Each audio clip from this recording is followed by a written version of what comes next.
এখানে একটা copy call আছে, কপি কলের সুতার সাহায্যে M1 আর M2 দুইটা ভিন্ন ভরের বস্তু ঝুলাই দেওয়া আছে। প্রশ্ন হচ্ছে যদি M1 এর মানটা M2 থেকে বড় হয় তাহলে ত্বরণ কত আর সুতার টান কত। তাহলে এই ধরনের প্রশ্নের জন্য আমরা অবশ্যই FBD তথা ফ্রি বডি ডায়াগ্রাম আঁকবো, তারপরে ম্যাথ করার চেষ্টা করব। তাহলে এমন বস্তুর জন্য আমরা যদি ফ্রি বডি ডায়াগ্রাম আঁকি, তাহলে এমন বস্তুর নিচের দিকে কাজ করতেছে ওজন M1G, উপরের দিকে সুতার টান T কাজ করতেছে।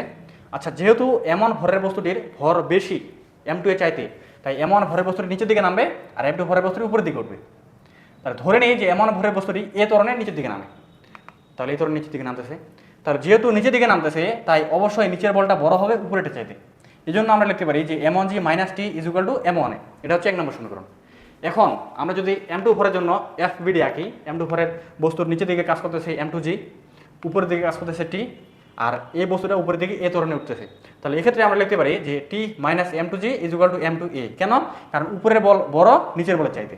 ঠিক আছে, এখন 1 আর 2 নং সমীকরণ যোগ করে যদি আমরা একটু ক্যালকুলেশন করি, তাহলে এখান থেকে ত্বরণের মান পাওয়া যায় A সমান সমান M1 minus M2 divided by M1 plus M2 into G। আচ্ছা, এর মান যদি আমরা 1 নং সমীকরণে বসাই দিই, দিয়ে তারপরে যদি একটু ক্যালকুলেশন করি, তাহলে এখান থেকে সুতার টান T পাওয়া যায় 2M1 M2 divided by M1 plus M2 into G।